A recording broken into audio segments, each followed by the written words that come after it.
Carta à igreja em Filadélfia.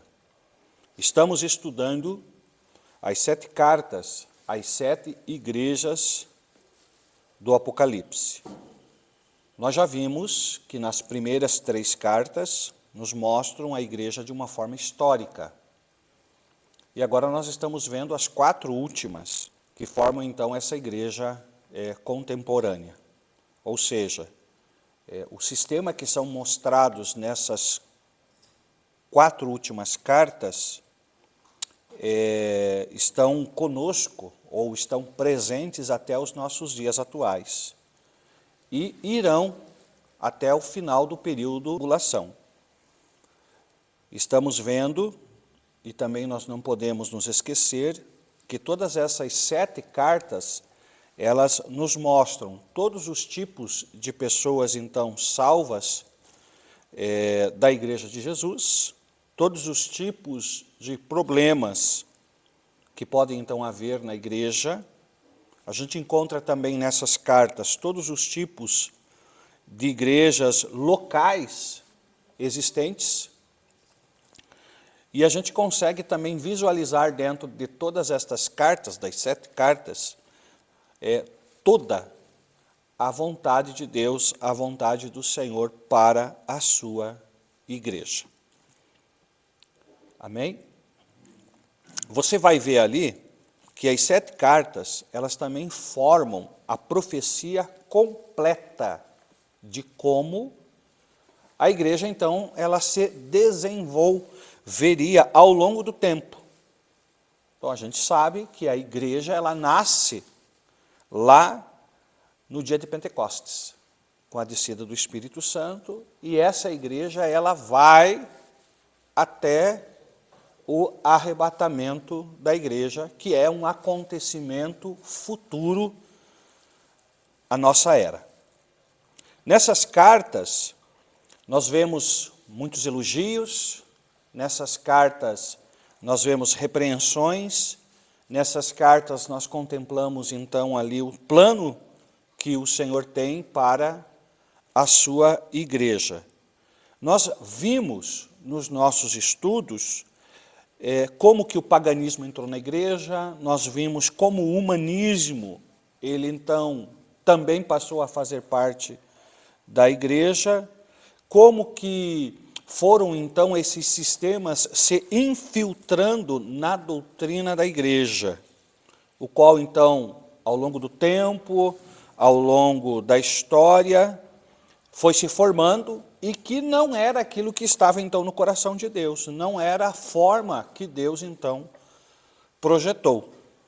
Mas, vocês sabem, todos nós sabemos, que nós temos um inimigo, e que esse inimigo ele não descansa, esse inimigo ele não para, e ele quer de todas as formas complicar as coisas. E quanto mais nós vamos dando lado a esse inimigo das nossas almas, ele vai então se infiltrando, até que ele consiga então colocar o seu plano.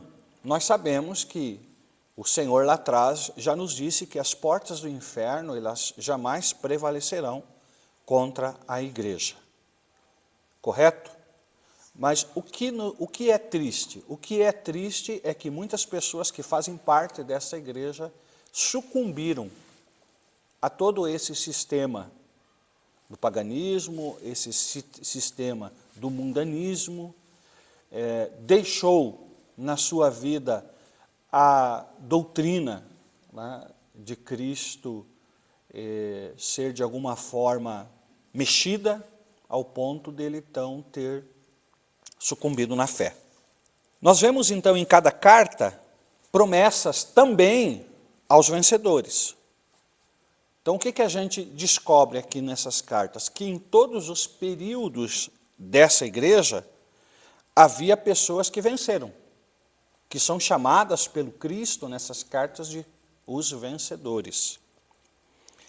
Então, houve em todo o tempo pessoas que foram salvas.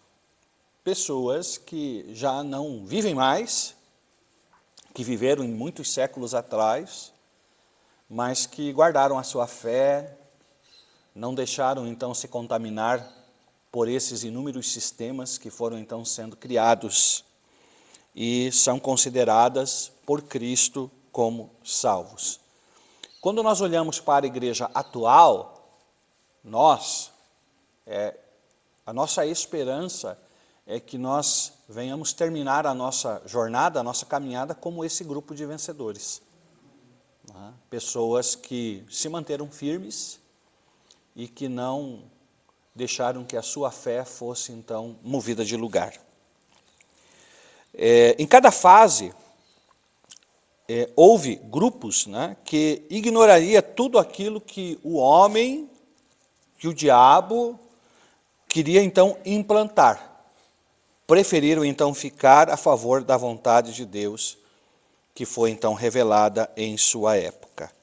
Esse grupo fiel permaneceu então firme, olhando para o autor e consumador da fé, até mesmo a custas da sua própria vida.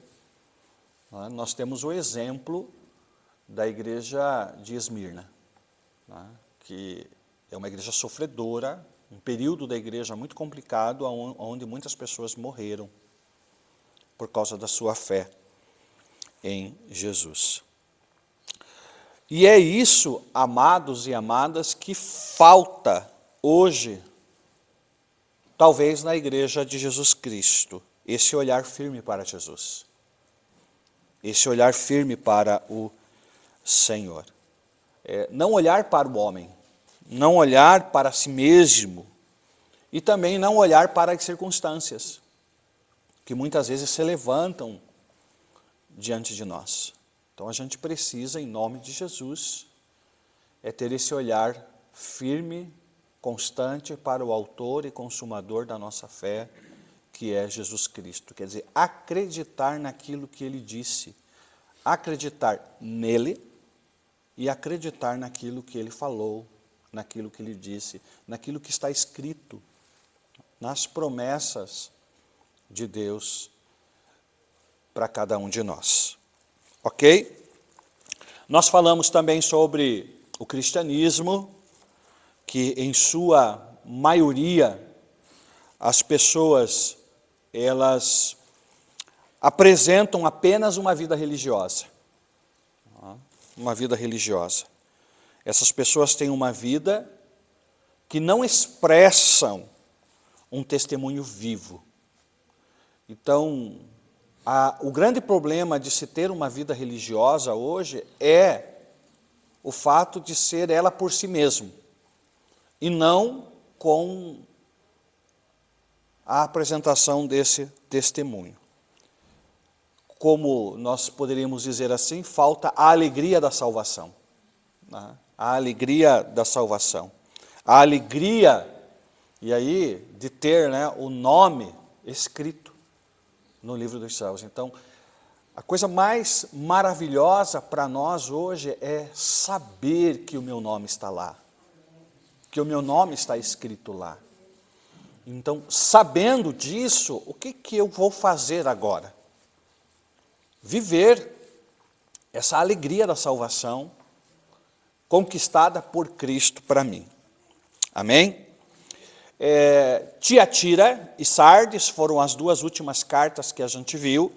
Elas retratam, respectivamente, o catolicismo romano e o protestantismo. Esses sistemas, eles estão vivos até hoje. Ok? E esses dois sistemas, eu coloco assim como sistema, eles irão até o final do período da grande tribulação. Todos os demais ramos oficiais do cristianismo, eles tiveram origem desses dois sistemas. Certo? Então você vê dois ramos, você vê um primeiro ramo, que é a igreja lá de Jerusalém, que é aquela igreja que nasce lá no período de Pentecostes. E você vê ao longo dos séculos como vai se desenvolvendo essa igreja. E aí, nós temos hoje, presente nos nossos dias atuais, esses dois sistemas da igreja, que é a igreja católica, apostólica romana e a igreja protestante. Dentro dessas duas igrejas, nós vamos encontrar vencedores, porque está escrito lá, nessas cartas, esses vencedores. Então, estudando todas estas cartas, que o tempo então vai nos revelando, paralelamente a gente vê uma falsa igreja juntamente com a verdadeira igreja. E aí, quando eu falo falsa igreja caminhando junto com a verdadeira igreja, eu estou falando do coração, da relação desse coração com Deus, desse coração do homem, então, com o Senhor.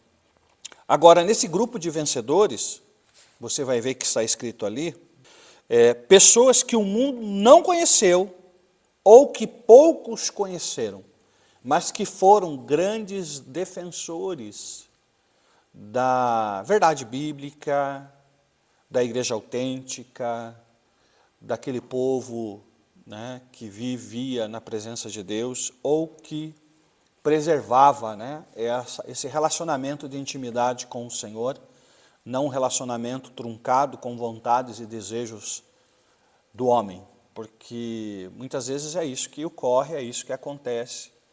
As pessoas dizem que amam a Deus, as pessoas dizem que amam ao Senhor, mas elas gostam de colocar aquilo que elas pensam, né, a respeito de Deus como regra de fé, para que outros então sigam. Lembram das obras dos nicolaítas e que se tornou, no decorrer do tempo, doutrinas dos nicolaítas?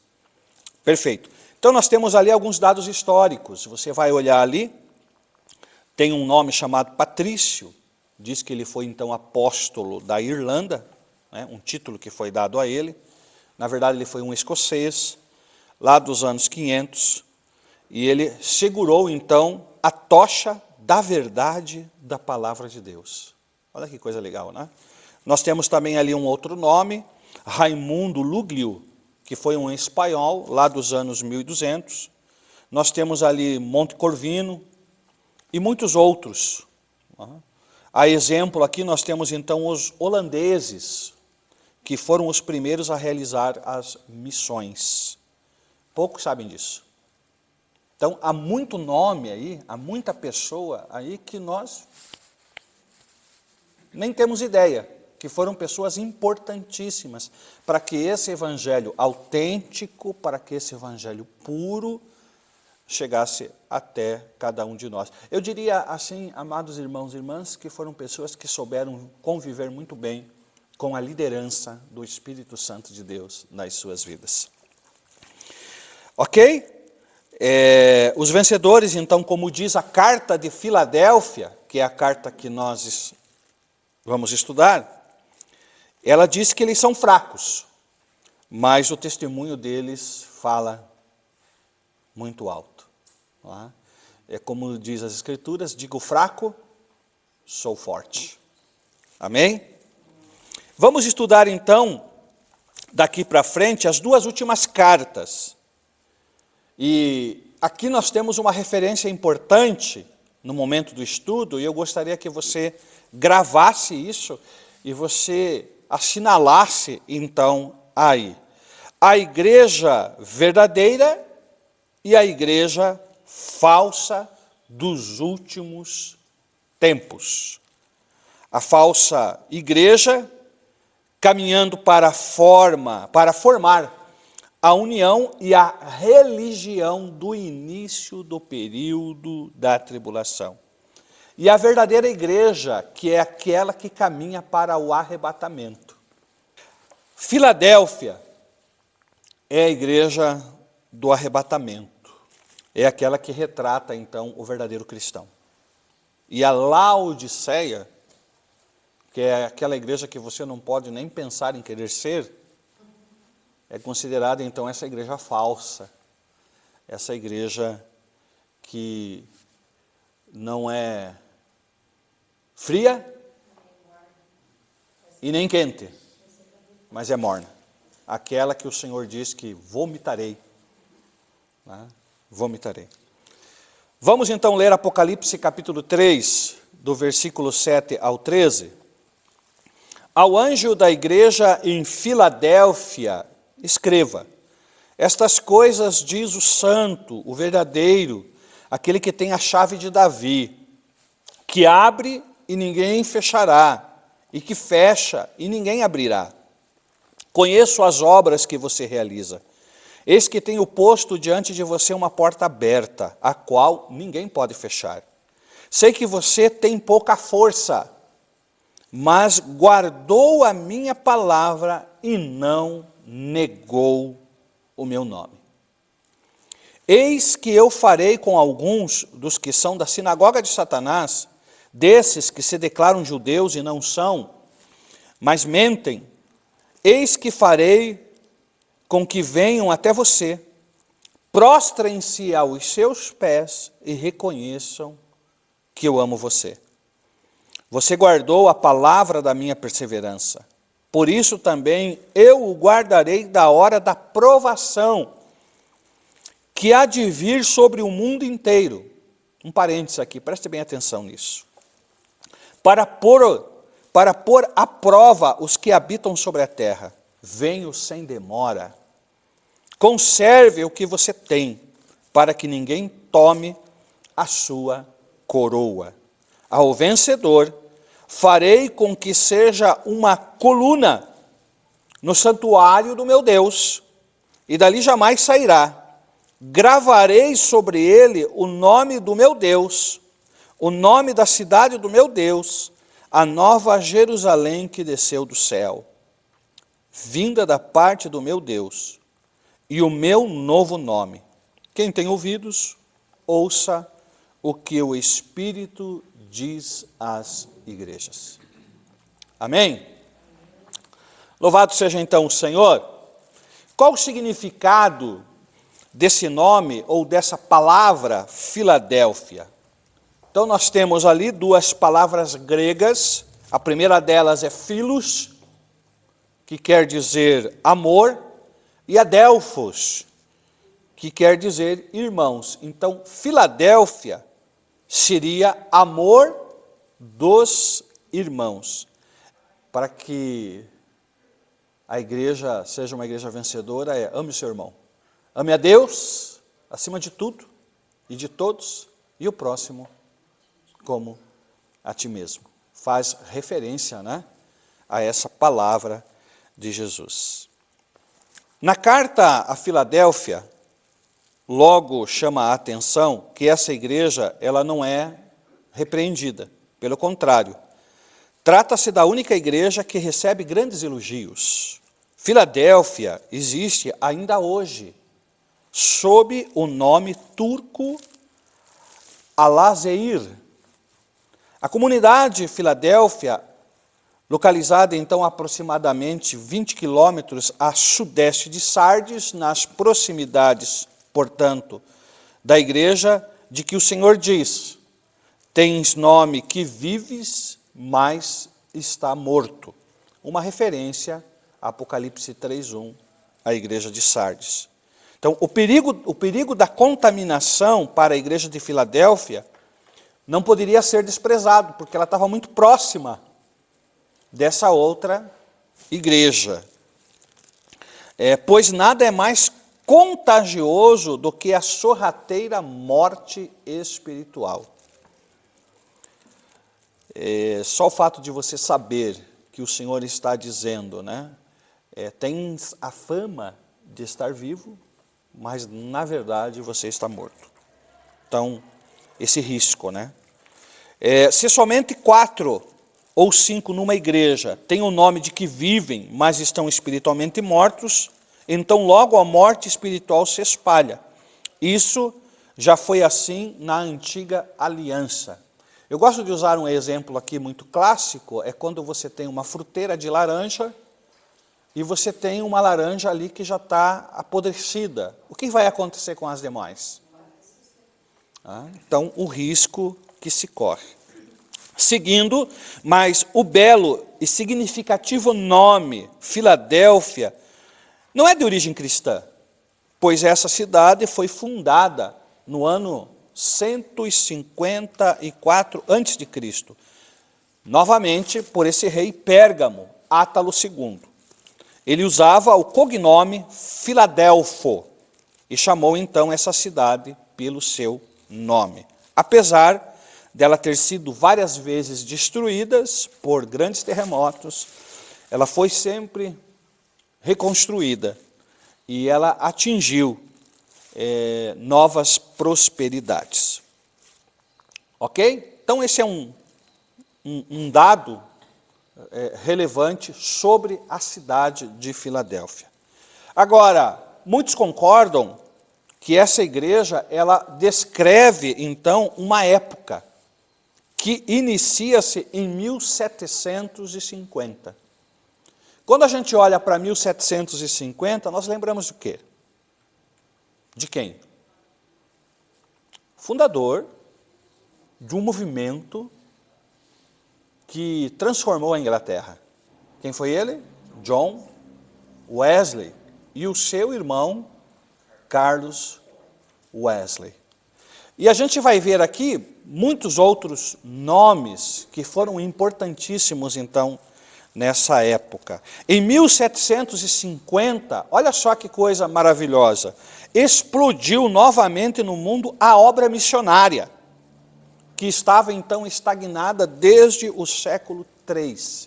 Então essa época é a época então das grandes missões, das grandes obras missionárias que ocorreram nessa época. É chamado na história da igreja de um moderno movimento missionário. Então, Filadélfia tem a ver com essa igreja missionária, essa igreja que vai cumprindo esse ide do Senhor, que vai então lançando essa maravilhosa semente, e pessoas então vão sendo tocadas, e a igreja então vive esse momento extraordinário, esse momento maravilhoso. A obra de Deus, a obra do Senhor, aqui nos diz que ela tem como base as missões, ou missões, que começou pelo próprio Deus. Qual que é a referência que nós nos utilizamos aqui? É daquele momento em que o Senhor vai em busca de Adão e Eva, depois deles terem cometido o pecado. A obra missionária, ela começa aqui. O Senhor indo atrás daquele o qual ele havia criado, perguntando: onde estás? Cadê você? Vem aqui. E aí então o Senhor os encontra, escondidos através das árvores do jardim do Éden. Então esse movimento missionário, essa missão de ir em busca do homem, para que ele tenha então esse encontro com Deus, que ele tenha esse encontro com o Senhor, esse movimento missionário, ele então expande aqui, a partir de 1750. Quando então esse movimento missionário explodiu, em plena época de Sardes, a igreja que pensa que está viva, mas está morta, um homem chamado então William Carrier, que foi então procedido pelos morávios e outros, levantou-se em sua igreja e leu sobre a grande comissão. Concluindo, então, ele disse: temos que alcançar os pagãos. Sabe qual foi a resposta da igreja a essa colocação, então, deste homem? Foi essa: o dia em que Deus quiser salvar os pagãos, ele salva sem precisar de nós. Então, essa igreja morta da época de Sardes colocou Deus, então, nessa colocação, nessa caixinha. Porém, quando o Espírito de Deus toma uma pessoa, quando o Espírito Espírito de Deus então se manifesta na vida dessa pessoa para uma obra, é como que a porta se abre e ninguém pode fechar. Não é isso que nós lemos aqui na carta? Né? Então essa porta aqui se abre. Falando então desse missionário, né? Desse William Carrier, um homem então que passou a ser rejeitado pela sua igreja, ele é colocado de lado como se tivesse falado algum tipo de heresia. Mas a grande verdade é que era um homem queimado pelo fogo do Espírito. Nós temos que ser pessoas queimadas pelo fogo do Espírito Santo. Então ele escreve um livreto, né? Ele escreve então um livreto. Seus amigos, ao lerem esse livreto sobre esse grande comissionamento, concordam. E acabam então organizando uma pequena missão. E olhe para onde eles vão. Para a Índia. Louvado seja Deus. E quando ele estava então já lá na Índia, evangelizando, aquele livreto queimou no coração então de muitos homens. Homens de todos os países, homens de língua inglesa, e eles começaram então a ir formando, né, a formar uma missão após a outra, uma missão após a outra.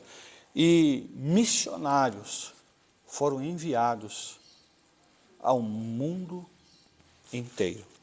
Então assim, o que a gente percebe? Que quando um movimento missionário, quando uma obra missionária, ela começava a se esfriar, outra pessoa surgia no lugar. Ou melhor, outras pessoas Deus começava então a levantar. Então nós temos aqui, né, Hudson Taylor, nós falamos aqui do nosso querido, né, reverendo John Wesley, nós temos dentro do nosso movimento metodista outros nomes importantes, Carlos Wesley, George Whitefield,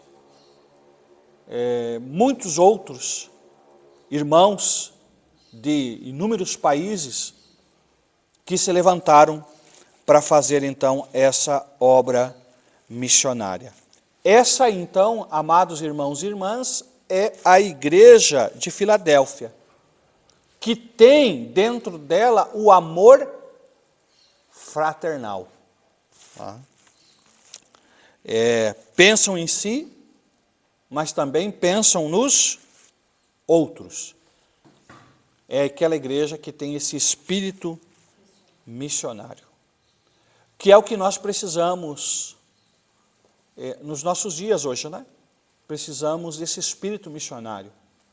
Precisamos de pessoas, de irmãos e irmãs que tenham essa obra evangelizadora no seu coração. Amém? Tem ali, né, um outro elemento que contribuiu então para o impulso missionário, foi a doutrina dessa volta de Cristo, dessa volta de Jesus. Essa doutrina que havia sido enterrada há muitos séculos atrás, ela renasce novamente, né? Quando a Bíblia voltou então, e foi então traduzida para a língua do povo, essa doutrina ela passa então a ser restaurada, da volta de Jesus Cristo. Então, essa obra missionária, ela avançou nessa perspectiva de que Cristo estava então voltando. Jesus vai voltar, né? Vamos correr para Ele, vamos correr para o Senhor, vamos entregar o nosso coração a esse Jesus. É esse o Espírito que age na igreja de Filadélfia, né? É esse desejo não só de ter a salvação, mas também outras pessoas desconhecidas tivessem essa mesma experiência de ter as suas vidas salvas, alcançadas por Cristo. Vamos ler então o versículo 7, reler, né, o versículo 7, ao anjo da igreja em Filadélfia, escreva: estas coisas diz o santo, o verdadeiro e aquele que tem a chave de Davi, que abre e ninguém fechará, e que fecha e ninguém abrirá. Aleluia. Então, o santo, o verdadeiro, desde que não há, então, repreensões para esta igreja, a apresentação, né, de Jesus nesses termos de santo e verdadeiro indica, então, esse caminho, né, de santidade para a igreja que vive nos últimos tempos. E que tempos são esses? Tempos de grande impureza, tempos de grande mentira. Então, esse é a tônica que nós encontramos na igreja de Filadélfia. A fala, então, de Jesus a essa igreja é aquele que fala, ou aquele que está dizendo estas coisas, é o santo, é o verdadeiro. Então, nesse mundo de tanta mística espiritual, nós temos aqui o que é verdadeiro, o que é santo, o que é Jesus, né? Que é Jesus Cristo. 1 Pedro capítulo 1, versículo 16, aqui tem uma palavra, né, de ordem que vem desde o Antigo Testamento.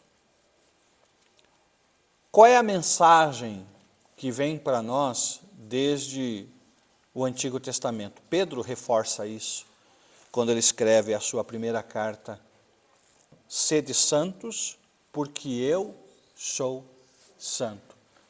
Quem é que diz aquelas coisas à igreja de Filadélfia? O santo. A santidade começa com o que a pessoa é e se manifesta no que ela faz. Guarda isso no teu coração.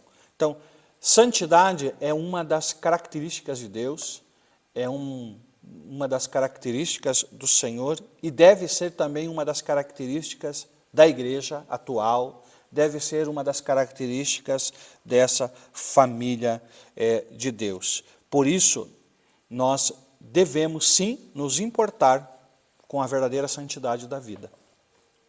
Então, viver essa vida separada para Deus, viver essa vida separada para o Senhor. Nós vivemos esse mundo. Nós estamos presentes nesse mundo e nós devemos ser o que nesse mundo? Luz. Chave de Davi. Isso fala então dessa autoridade, né, que está sobre Jesus. A autoridade que está sobre ele. A certeza de que Cristo então controla tudo, no mundo em que a autoridade ela vai se dissolvendo então a cada dia. A chave também fala do reino de que Jesus iria então implantar nessa terra conosco. A obra missionária, ela acontece com a nossa participação. O que ele diz no versículo 8?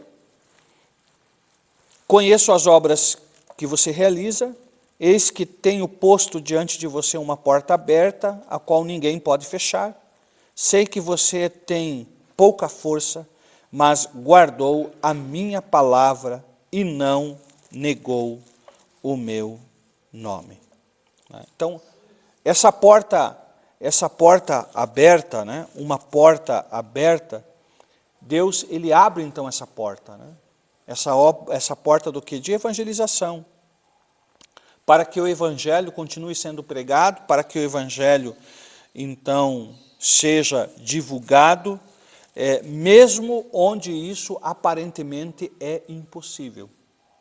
É uma igreja que ele fala assim, né, tem pouca força. Não é o poder, não é a riqueza, não são as propriedades, não é ali a conta bancária que faz a força verdadeira da igreja. A força de Filadélfia está na sua fraqueza. Porque o poder de Deus, segundo as Escrituras Sagradas, nos diz que se aperfeiçoa na fraqueza. Está lá em 2 Coríntios, capítulo 12, do versículo 6 ao 10. Então, a carta a Filadélfia é muito parecida com a carta também a Esmirna, que está lá em Apocalipse, capítulo 2, do versículo 9. Por quê? Vai usar então essa mesma expressão. Quando a igreja verdadeira ela está trabalhando, aqui diz, né, Satanás, ele não deixará assim, ele de alguma forma se levantará. Mas qual é a diferença da força de Filadélfia? Está no Senhor, diz ali, ela está no Senhor. Eu diria assim que é essa igreja que entendeu que ela depende de Deus, que ela depende do Senhor, que não é a sabedoria dela, que não é o entendimento dela, que não é o dinheiro dela, que não é a força dela por si só, mas ela está arraigada, ela está alicerçada nessa força que vem de Deus. Então Deus abriu essa porta para nós. Deus abriu essa porta para nós. Não fomos nós que abrimos, foi Ele que abriu. Vamos entrar por ela, porque ninguém pode fechar a porta que Ele abre. Então, quando nós nos esfriamos, quando as obras missionárias, elas por algum motivo se esfriaram, outros se levantaram e prosseguiram levando essa palavra. Aqui diz, né, ainda no versículo 8, guardaste a minha palavra. Enquanto que o mundo rejeita a palavra, essa igreja guarda a palavra. A igreja de Filadélfia, ela é aquela igreja que ela é exemplo para nós. Então, o exemplo a ser seguido aqui nessas cartas é a igreja que está em Filadélfia. Eu diria assim que nós deveríamos ler e reler a carta à igreja em Filadélfia, porque ela é uma igreja que ama, ela é uma igreja que lê, ela é uma igreja que estuda, ela é uma igreja que guarda a palavra de Deus, ela é uma igreja que obedece a palavra do Senhor. Guardar a palavra não é apenas decorar a Bíblia, não é apenas saber aonde estão as referências, e aí eu volto aquilo que a gente já muitas vezes falou aqui, com os irmãos e as irmãs, essa palavra libertadora, que entra no coração e que transforma e que muda então a vida. Ela não tem a palavra de Deus, a igreja de Filadélfia, ela não tem a palavra de Deus apenas como conhecimento, mas ela tem a palavra de Deus como uma palavra viva dentro dela, né, que queima dentro dela. Então, aqui nos diz, não é decorar a Bíblia, é amar e saber que a palavra de Deus é o principal da sua vida. A palavra de Deus, então, ela é o leme, a palavra de Deus, então, é a bússola, o nome que você quiser dar. Então, essa igreja deseja a palavra de Deus. Essa igreja deseja a palavra do Senhor. Verso 9, eis que farei da sinagoga de Satanás aos que dizem judeus, e não são, mas mentem, eis que farei que venham e adorem prostrados aos teus pés, e saibam que eu te amo. Sinagoga de Satanás, a gente já viu essa expressão em algumas outras cartas, essa expressão melhor na carta em Esmirna, aqueles que perseguiam então a igreja verdadeira, né? Quem eram essas pessoas? Os ímpios da época e, infelizmente, alguns judeus que viviam então nesse período. Foram os primeiros a perseguir então a igreja verdadeira de Jesus. A exemplo disso, nós temos lá no capítulo 7 de Atos, Estevão, né? A morte do primeiro mártir da igreja. Então, comprova essa afirmação.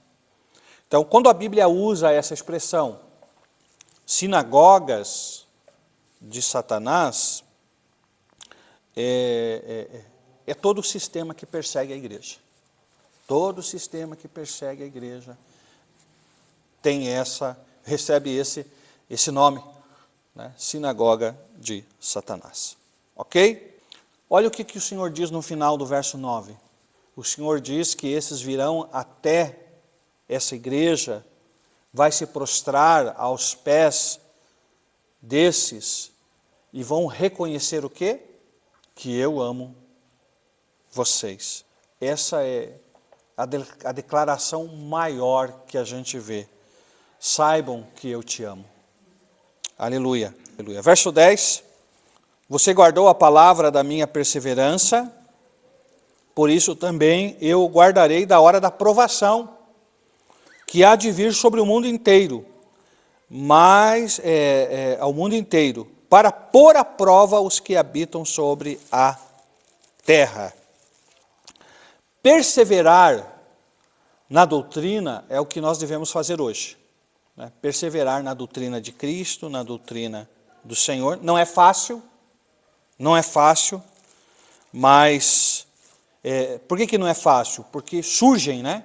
Diz ali, surgem novas formas de pensar, surgem novas doutrinas que vão ao contrário, ou contrariam, né, a sã doutrina. Por isso que ele diz, persevere, persevere. Se você não for um firme meditador da palavra, com certeza você será enganado. Filadélfia, então, é uma igreja que guarda, uma igreja que olha, uma igreja que observa somente a palavra de Deus. E aí diz, também o guardarei da hora da provação, para pôr à prova os que habitam na terra. A palavra aqui, da hora, aqui a palavra grega é ek, que significa para fora de. Jesus aqui não está dizendo que vai guardar a igreja na hora, mas sim que vai guardar a igreja da hora. Isso tem um significado importantíssimo para nós. Guardarei da hora da provação que há de vir sobre o mundo inteiro. Ele está falando então desse grande período chamado período da grande tribulação.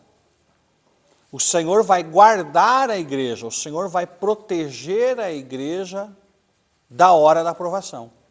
Quando o texto nos diz, livrará da hora, é tirar para fora. É o arrebatamento, será tirada, será levada. Então, ele não vai livrar a igreja na hora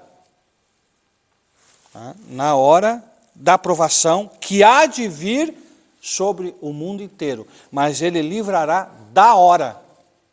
Por quê? Porque ele vai pôr à prova os que habitam sobre a terra.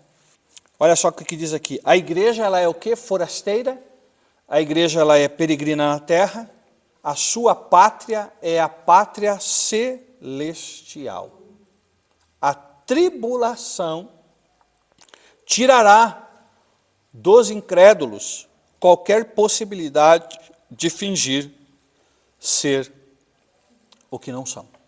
Verso 11 ele diz, venho sem demora, guarda o que tens, para que ninguém tome a tua coroa. Somente para esta igreja é que Jesus fala dessa forma, venho sem demora. Por quê? Porque essa igreja ela está esperando o Senhor. Amém? Então, enquanto nós esperamos o Senhor, nós servimos, nós trabalhamos, nós damos sequência a essa missão de ir em busca do ser humano como o Senhor fez lá atrás. Ok? Coroas são os galardões que receberemos então do Senhor. Guarda então essa coroa.